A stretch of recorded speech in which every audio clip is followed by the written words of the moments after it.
کہ اس واقعے سے قبل 10 اونٹوں کی دیت خون بہا ہوتی تھی۔ دستور یہ تھا کہ ایک جان کے بدلے 10 اونٹ دیے جائیں گے۔ حضرت عبد المطلب وہ پہلی شخص ہیں جنہوں نے ایک جان کا بدلہ 100 اونٹ قرار دیا، جس کے بعد قریش اور عرب میں بھی یہی دستور ہو گیا، اور نبی اکرم صلی اللہ علیہ وسلم نے بھی اس کو خود برقرار رکھا۔ ناظرین، اسی بنیاد پر نبی اکرم صلی اللہ علیہ وسلم فرمایا کرتے تھے، میں 2 ذبیح ہوں، یعنی حضرت اسماعیل علیہ السلام اور حضرت عبداللہ کی اولاد ہوں۔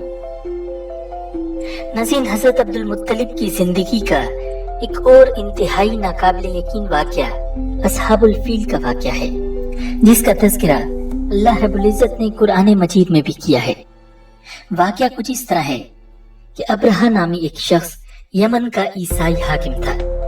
حج کے دنوں میں اس نے دیکھا کہ لوگ بیت اللہ کا حج کرنے چاہتے ہیں، جس کی وجہ سے قریش کی پورے عرب میں عزت کی جاتی ہے، تو اس نے کعبہ کے مقابلے پر صنعا میں ایک بہت بڑا کلیسا تعمیر کرایا۔ پھر لوگوں سے کہا، اب تمہیں بیت اللہ کا حج کرنے کے لیے مکہ جانے کی کوئی ضرورت نہیں، میں نے یہی تمہارے لیے بیت اللہ بنوا دیا ہے، لہٰذا اب تم اس کا طواف کرو۔ جب اس بات کی خبر بنو کنانہ کے ایک شخص کو ہوئی تو اس سے یہ بات برداشت نہ ہو سکی۔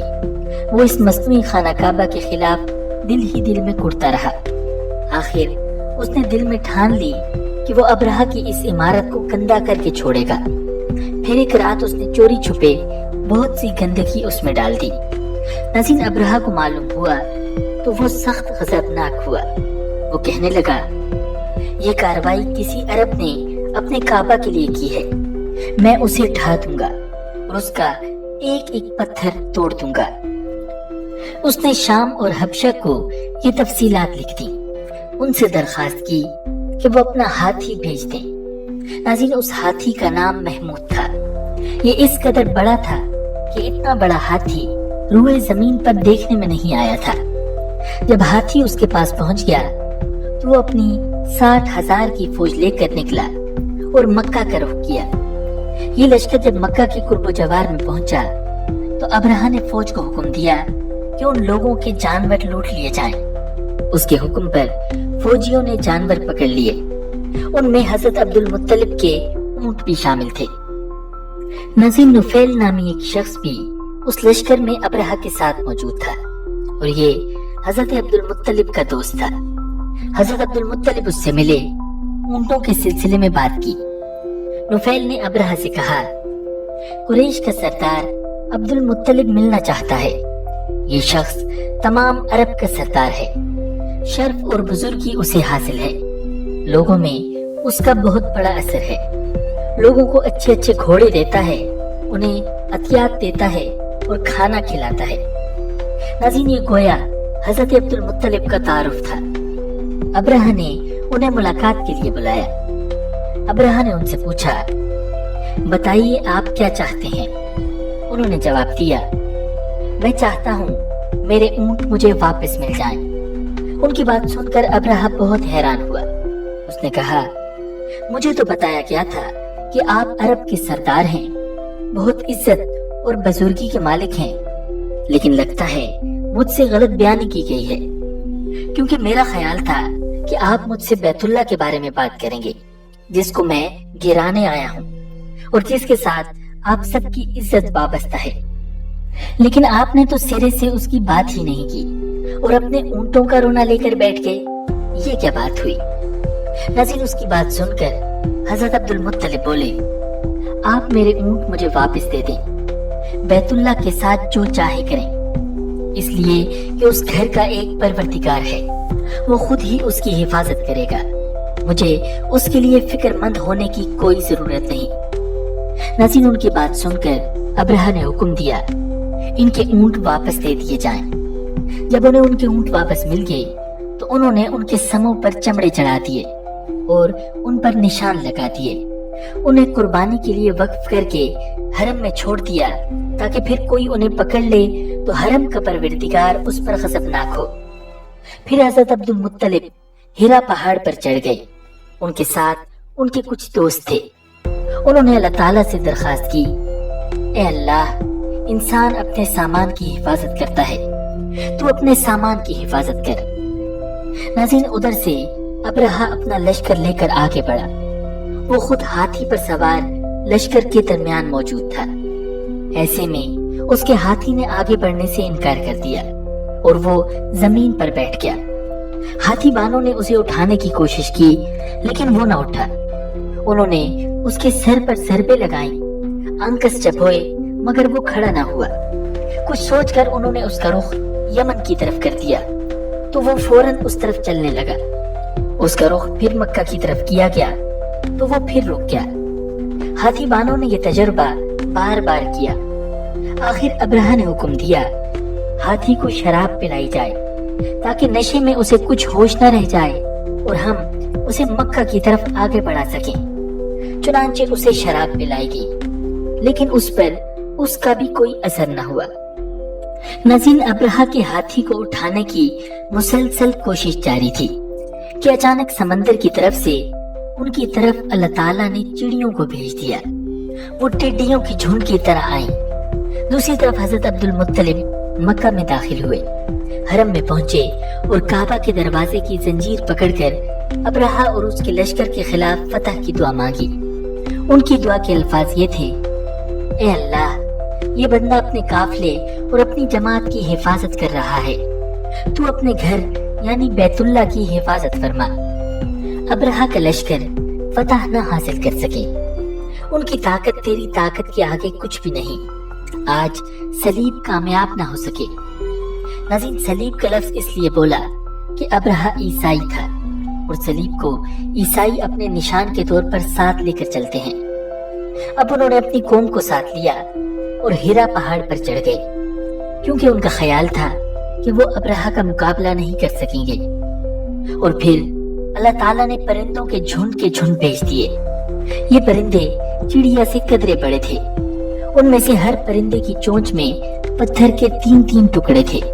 یہ پتھر پرندوں نے ابرہہ کے لشکر پر گرانے شروع کر دیے۔ جو یہ پتھر ان پر گرے، ان کے ٹکڑے ٹکڑے ہو گئے، بالکل اسی طرح جیسے آج کسی جگہ اوپر سے بم گرایا جائے تو جسموں کے ٹکڑے اڑ جاتے ہیں۔ ناظرین، ابرہہ کا ہاتھی محمود البتہ ان کنکریوں سے محفوظ رہا، باقی سب ہاتھی تہس نہس ہو گئے۔ روایات کے مطابق ان ہاتھیوں کی تعداد 13 تھی۔ سب کے سب کھائے ہوئے بھوسے کی مانند ہو گئے، جیسا کہ سورۃ الفیل میں اللہ رب العزت نے بیان کیا ہے۔ ابرہہ اور اس کے کچھ ساتھی تباہی کا یہ منظر دیکھ کر پوری طرح بھاگے، لیکن پرندوں نے ان کو بھی نہ چھوڑا۔ دوسری طرف عبد المطلب اس انتظار میں تھے کہ کب حملہ ہوتا ہے، لیکن حملہ آور جب مکہ میں داخل نہ ہوئے تو وہ حالات معلوم کرنے کے لیے نیچے اترے۔ مکہ سے باہر نکلے تب انہوں نے دیکھا کہ سارا لشکر تباہ ہو چکا ہے۔ خوب مال غنیمت ان کے ہاتھ لگا، بے شمار سامان ہاتھ آیا، مال میں سونا چاندی بھی بے تحاشا تھا۔ نظیر، اس واقعے کی اہمیت اس لیے بھی بہت زیادہ ہے کہ ہمارے پیارے نبی حضرت محمد صلی اللہ علیہ وسلم اس واقعے کے چند ہی دن بعد پیدا ہوئے۔ نظیر، حضرت آمنہ رضی اللہ تعالی عنہا کے انتقال کے 5 دن بعد حضرت ام ایمن آپ صلی اللہ علیہ وسلم کو لے کر مکہ پہنچی۔ آپ صلی اللہ علیہ وسلم کو حضرت عبد المطلب کے حوالے کر دیا۔ آپ کے یتیم ہو جانے کا انہیں اتنا صدمہ تھا کہ بیٹے کی وفات پر بھی اتنا صدمہ نہیں ہوا تھا۔ حضرت عبد المطلب کے لیے کعبہ کے سائے میں ایک قالین بچھایا جاتا تھا، وہ اس پر بیٹھا کرتے تھے۔ ان کا احترام اس قدر تھا کہ کوئی اور اس قالین پر نہیں بیٹھتا تھا، چنانچہ ان کے بیٹے اور قریش کے سردار اس قالین کے چاروں طرف بیٹھتے تھے، لیکن نبی اکرم صلی اللہ علیہ وسلم وہاں تشریف لاتے تو سیدھے اس قالین پر جا بیٹھتے۔ اس وقت آپ ایک تندرست لڑکے تھے۔ آپ کی عمر مبارک 8 سال کے قریب ہو چلی تھی۔ آپ کے چچا حضرت عبد المطلب کے ادب کی وجہ سے آپ اس قالین سے ہٹانا چاہتے تو حضرت عبد المطلب کہتے، میرے بیٹے کو چھوڑ دو، اللہ کی قسم یہ بہت شان والا ہے۔ پھر وہ آپ کو محبت سے اس فرش پر بٹھاتے، آپ کی کمر پر شفقت سے ہاتھ پھیرتے، آپ کی باتیں سن کر حد درجے خوش ہوتے رہتے۔ کبھی وہ دوسروں سے کہتے، میرے بیٹے کو یہیں بیٹھنے دو، اسے خود بھی احساس ہے کہ اس کی بڑی شان ہے، اور میری آرزو ہے کہ یہ اتنا بلند رتبہ پائے جو کسی عرب کو اس سے پہلے حاصل نہ ہوا ہو اور نہ بعد میں کسی کو حاصل ہو سکے۔ ایک بار انہوں نے یہ الفاظ کہے، میرے بیٹے کو چھوڑ دو، اس کے مزاج میں طبعی طور پر بلندی ہے، اس کی شان نرالی ہوگی۔ ناظرین، ایک روز بنو مدلج کے کچھ لوگ حضرت عبد المطلب سے ملنے کے لیے آئے۔ ان کے پاس اس وقت آپ صلی اللہ علیہ وسلم بھی تشریف فرما تھے۔ بنو مدلج کے لوگوں نے آپ کو دیکھا۔ یہ لوگ قیافہ شناس تھے، آدمی کا چہرہ دیکھ کر اس کے مستقبل کے بارے میں اندازے بیان کرتے تھے۔ انہوں نے حضرت عبد المطلب سے کہا، اس بچے کی حفاظت کریں، اس لیے کہ مقام ابراہیم پر جو حضرت ابراہیم علیہ السلام کے قدم کا نشان ہے، اس بچے کے پاؤں کا نشان بالکل اس نشان سے ملتا جلتا ہے۔ اس قدر مشابہت ہم نے کسی اور کے پاؤں کے نشان میں نہیں دیکھی۔ ہمارا خیال ہے کہ یہ بچہ نرالی شان کا مالک ہوگا، اس لیے اس کی حفاظت کریں۔ ناظرین، مقام ابراہیم خانہ کعبہ میں وہ پتھر ہے جس پر حضرت ابراہیم علیہ السلام کعبہ کی تعمیر کے وقت کھڑے ہوئے تھے۔ معجزے کے طور پر اس پتھر پر حضرت ابراہیم علیہ السلام کے پیروں کے نشان پڑ گئے تھے۔ لوگ اس پتھر کی زیارت کرتے ہیں۔ یہی مقام ابراہیم ہے، جو کہ نبی اکرم صلی اللہ علیہ وسلم حضرت ابراہیم علیہ السلام کی نسل سے ہیں، اس لیے ان کے پاؤں کی مشابہت آپ میں ہونا قدرتی بات تھی۔ ایک روز حضرت عبد المطلب خانہ کعبہ میں حجر اسود کے پاس بیٹھے ہوئے تھے۔ ایسے میں ان کے پاس نجران کے عیسائی آ گئے۔ ان میں ایک پادری بھی تھا۔ اس پادری نے حضرت عبد المطلب سے کہا، ہماری کتابوں میں ایک ایسے نبی کی علامات ہیں جو اسماعیل علیہ السلام کی اولاد میں ہونا باقی ہے۔ یہ شہر اس کی جائے پیدائش ہوگا، اس کی یہ نشانیاں ہوں گی۔ اب یہ بات ہو رہی تھی کہ کوئی شخص نبی اکرم صلی اللہ علیہ وسلم کو لے کر وہاں آ پہنچا۔ پادری کی نظر جو ہی آپ پر پڑی، وہ چونک اٹھا۔ آپ کی آنکھوں، کمر اور پیروں کو دیکھ کر وہ چلا اٹھا، وہ نبی یہی ہیں، یہ تمہارے کیا لگتے ہیں؟ حضرت عبد المطلب بولے، یہ میرے بیٹے ہیں۔ اس پر وہ پادری بولا، او تب یہ وہ نہیں ہو سکتے، اس لیے کہ ہماری کتابوں میں لکھا ہے کہ اس کے والد کا انتقال اس کی پیدائش سے پہلے ہو جائے گا۔ یہ سن کر حضرت عبد المطلب بولے، یہ دراصل میرا پوتا ہے، اس کے باپ کا انتقال اس وقت ہو گیا تھا جب یہ پیدا بھی نہیں ہوا تھا۔ اس پر پادری بولا، ہاں یہ ہوئی نہ بات، آپ اس کی پوری طرح حفاظت کریں۔ ناظرین، حضرت عبد المطلب کی آپ صلی اللہ علیہ وسلم سے محبت کا یہ عالم تھا کہ کھانا کھانے بیٹھتے تو کہتے، میرے بیٹے کو لے آؤ۔ آپ تشریف لاتے تو حضرت عبد المطلب آپ کو اپنے پاس بٹھاتے، آپ کو اپنے ساتھ کھلاتے۔ بہت زیادہ عمر والے ایک صحابی حضرت حیدہ بن معاویہ رضی اللہ تعالیٰ عنہ فرماتے ہیں کہ میں ایک مرتبہ اسلام سے پہلے جاہلیت کے زمانے میں حج کے لیے مکہ معظمہ گیا۔ وہاں بیت اللہ کا طواف کر رہا تھا کہ میں نے ایک ایسے شخص کو دیکھا جو بہت بوڑھا اور بہت لمبے قد کا تھا۔ وہ بیت اللہ کا طواف کر رہا تھا اور کہہ رہا تھا، اے میرے پروردگار، میری سواری کو محمد کی طرف پھیر دے اور اسے میرا دست و بازو بنا دے۔ میں نے اس بوڑھے کو جب یہ شعر پڑھتے سنا تو لوگوں سے پوچھا، یہ کون ہے؟ لوگوں نے بتایا، یہ عبد المطلب بن ہاشم ہے۔ انہوں نے اپنے پوتے کو اپنے ایک اونٹ کی تلاش میں بھیجا ہے۔ وہ اونٹ گم ہو گیا ہے، اور وہ پوتا ایسا ہے، جب بھی کسی گمشدہ چیز کی تلاش میں اسے بھیجا جاتا ہے تو وہ چیز لے کر ہی آتا ہے۔ پوتے سے پہلے یہ اپنے بیٹوں کو بھی اس اونٹ کی تلاش میں بھیج چکے ہیں، لیکن وہ ناکام لوٹ آئے ہیں۔ اب چونکہ پوتے کو گئے ہوئے کافی دیر ہو گئی ہے، اس لیے پریشان ہیں اور دعا مانگ رہے ہیں۔ تھوڑی ہی دیر گزری تھی کہ میں نے دیکھا آپ صلی اللہ علیہ وسلم اونٹ کو لیے تشریف لا رہے ہیں۔ حضرت عبد المطلب نے آپ کو دیکھ کر کہا، میرے بیٹے، میں تمہارے لیے اس قدر فکر مند ہو گیا تھا کہ شاید اس کا اثر کبھی میرے دل سے نہ جائے۔ ناظرین، حضرت عبد المطلب کی بیوی کا نام رقیہ بن ابو سیفی تھا۔ وہ فرماتی ہیں کہ قریش کئی سال سے سخت قحط سالی کا شکار تھے، بارشیں بالکل بند تھیں، سب لوگ پریشان تھے کہ اسی زمانے میں میں نے خواب دیکھا. کوئی شخص خواب میں کہہ رہا تھا, اے قریش کے لوگوں, تم میں سے ایک نبی ظاہر ہونے والا ہے. اس کے ظہور کا وقت آ گیا ہے. اس کے ذریعے تمہیں زندگی ملے گی, یعنی خوب بارشیں ہوں گی, سرسبزی اور شادابی ہوگی. تم اپنے لوگوں میں سے ایک ایسا شخص تلاش کرو جو لمبے قد کا ہو, گھورے رنگ کا ہو, اس کی پلکیں گھنی ہوں, بھویں اور ابرو ملے ہوئے ہوں. وہ شخص اپنی تمام اولاد کے ساتھ نکلے اور تم میں سے ہر خاندان کا ایک آدمی نکلے. سب پاک صاف ہوں اور خوشبو لگائیں. وہ حجر اسود کو بوسہ دیں, پھر سب جبل ابو قیس پر چڑھ جائیں. پھر وہ شخص جس کا حلیہ بتایا گیا ہے آگے بڑھے اور بارش کی دعا مانگے, اور تم سب آمین کہو تو بارش ہو جائے گی.